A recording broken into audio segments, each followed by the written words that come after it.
Good evening, everyone. And so I hope this is working.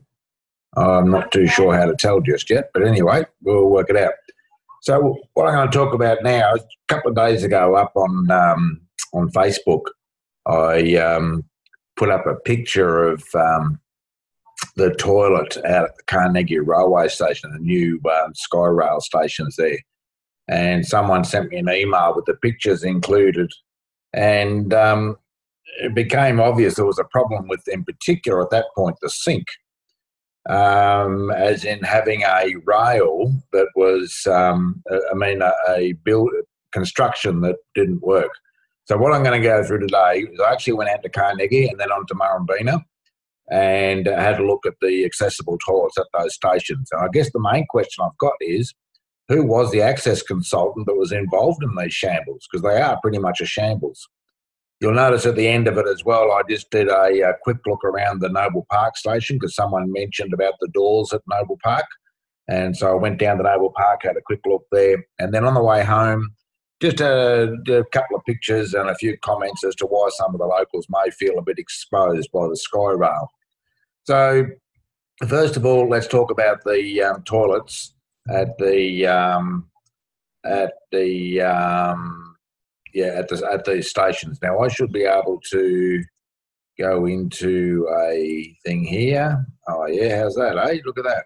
All right, so here we are at the toilets. Now there's a couple of things here that we're going to need to look at. Number one is that black box that's around the sink. The first notice I got of this bathroom was the fact that this black box was in the way of our knees. In a wheelchair, we couldn't get up to the sink, and correct that is. But there's a couple of other things that went on in here as well. First thing I want to mention, though, is something else I've noticed about this black box around the sink. Not only does that cause a problem as far as our knees are concerned, but have a look here. I'm actually sitting beside that black box. You can see my knee there, which would have hit up against the sink, up against that black box. But just as importantly, look further down, my foot plate is hard up against the wall. So we've got a bigger problem than just this construction around the sink. What we've got is the sink is too close to the wall, because even if they modified this construction around the sink, this black box I've been calling it, and made room for our knees to go under, we still can't reach the sink because I still can't get any closer. And my feet and foot plates are tucked back reasonably close compared to a lot of other people. So other people would be forced further away from the sink than what I was. So definitely needs looking at there. That's just not on. That's just poor planning. Shows an absolute lack of consultation.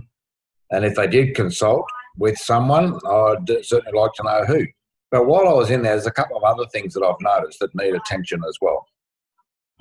If we come back up here, so here we are back into this corner, we've got the sink there, we've already discussed that, but have a look here off the left-hand side where the hand dryer is.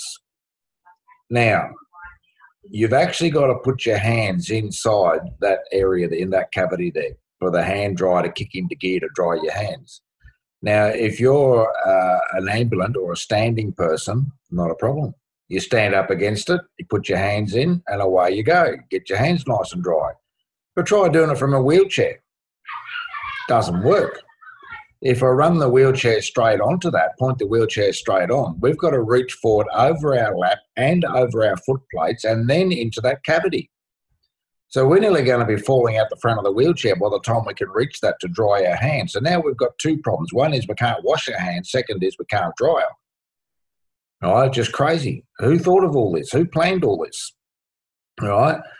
Well, like I said, for the person that's standing, there's no problem. So I would say whoever designed this was standing up. They certainly weren't sitting in a wheelchair and they had a good look at what they were doing. Poor consultation is what this is a result of.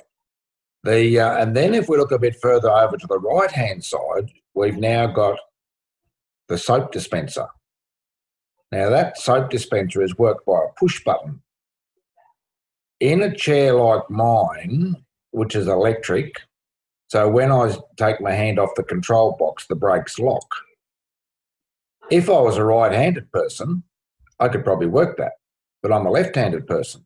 So I'm just trying to work out how I reach across and push a button. Now, a person in a manual wheelchair has got a bigger problem. As they push on that button, the chair rolls backwards. Well, that's pretty exciting. So this whole corner really is just a mess. There's no other word for it. It's a mess. It needs to be looked at. It needs to be gone back.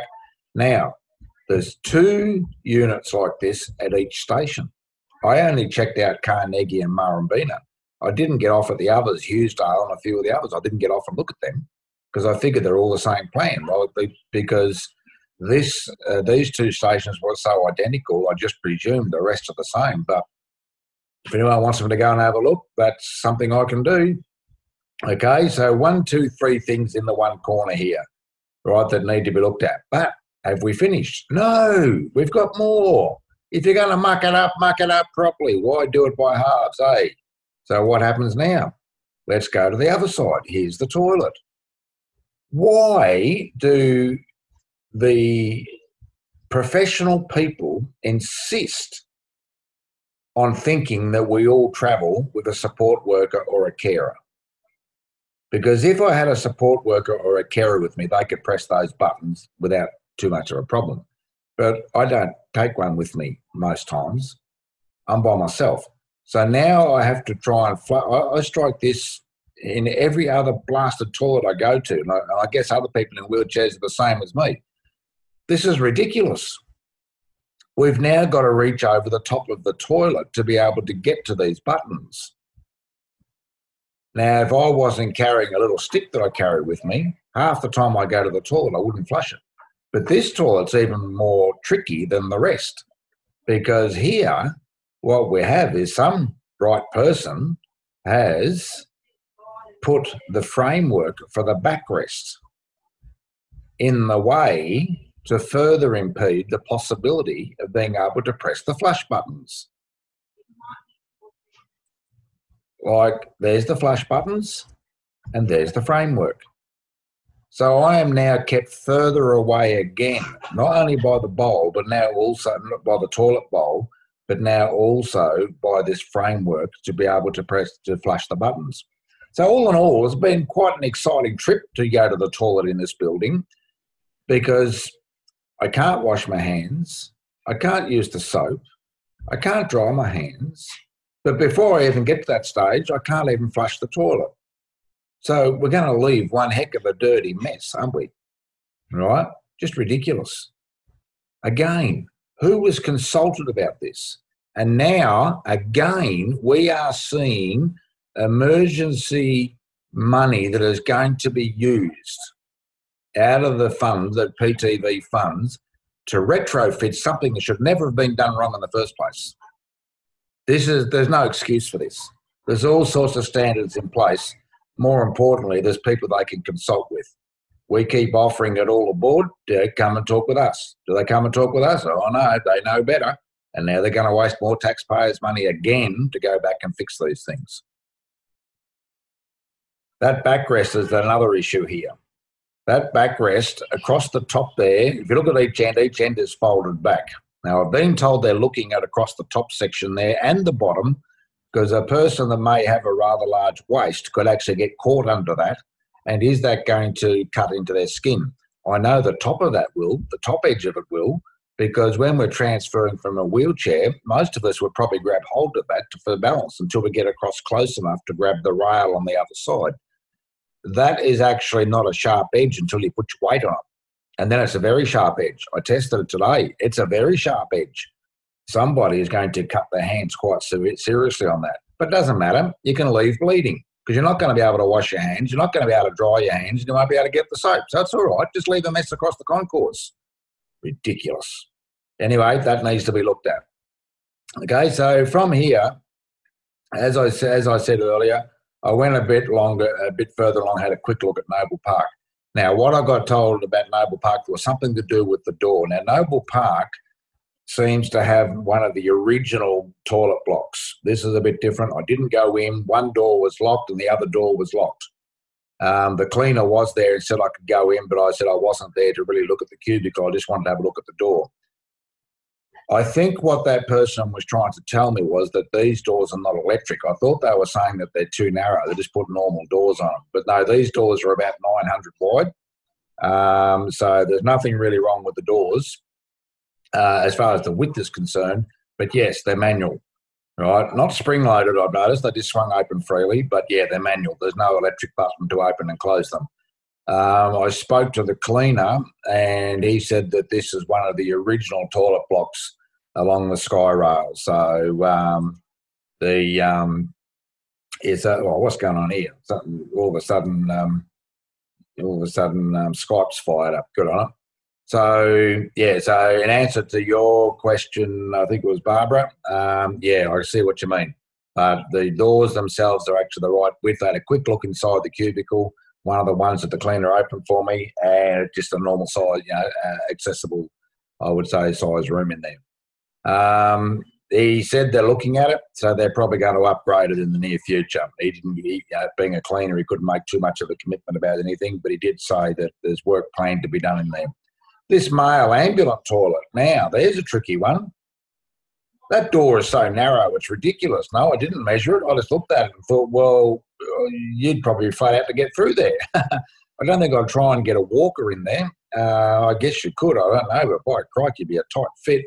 A solid person with 2 walking sticks would have trouble getting through that door. Once again, like, even when this was built, there were still standards that had to be adhered to. Or isn't there any standards on these so-called ambulant toilets? I don't know. I don't know what the deal is. But there's certainly not a very wide door. I know that much. It's ridiculous. Okay, so on the way back, I just thought I'd have a bit of a look. So I noticed it on the way out. I was sort of watching over the edge because we've heard a lot of people talking about the having the overhead, the sky rail go past their back door. And I guess in a way, I can certainly see why some people may feel a little exposed by the trains passing overhead. Because if you have a look, when you're up on the sky rail, you actually get a totally different view of, the yards as you're travelling by. It's for someone, you can't see that when you're at ground level. That's just a totally different view of the houses that we're passing by. And if you look down the bottom of the screen, you can see a bit of a shield there. I've noticed at a couple of stages where there were houses backed onto the railway line that you couldn't actually see in their backyards. But by crikey, you can see nearly everything else. It's actually not a bad view, is it? So look at this one here, we're nearly back at ground level, and you can't see anywhere near as much as what we could see when we're up on the sky rail. It's just a totally different view, and I can certainly understand why some people would feel a bit exposed. Like even here, we've got upstairs balconies that we're still on the train looking down on and looking right into those units, whereas at ground level, they'd be fairly well protected. So I can certainly, not that there's much I don't think anyone can do about it, but I can certainly understand why people would feel exposed by having these sky rails go past their front or their back doors. Okay, thanks for watching. And remember, this video came from the LXRA not having their own team of access consultants. This was something I brought to the attention of the LXRA back in the days of when they were building the St Albans and Ginnifer railway stations. I asked the LXRA then, I said, who's your disability consultant or your access consultant? And he looked at me as if to say, what are you talking about? I said, that's the problem, you don't have one. They still don't have one today. Ridiculous. They need their own team. They make up excuses about being able to bounce off the Metro and the PTV people. No, they're busy enough on their own. They've got enough work on their own. LXRA is a big enough contract. You should have your own people. Assume the responsibility of the job you're doing. Part of it is to make sure that accessibility issues are high on your agenda list, not at the bottom for you to come back and fix later on.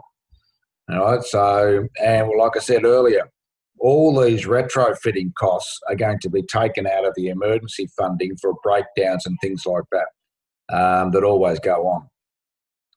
What's a classic example? Buckley Street, Essendon. That would have to be the most blatant example of what happens when consultation doesn't take place. That is a shambles. That people should be ashamed to think that they had anything to do with it, especially the designers of it should be ashamed to think they had anything to do with it. Thank you very much for watching. I hope that there's been something here, and yep, I'll see if I can close this off now, just like that. How's that, eh? Thanks a lot. Talk to you later. Thanks.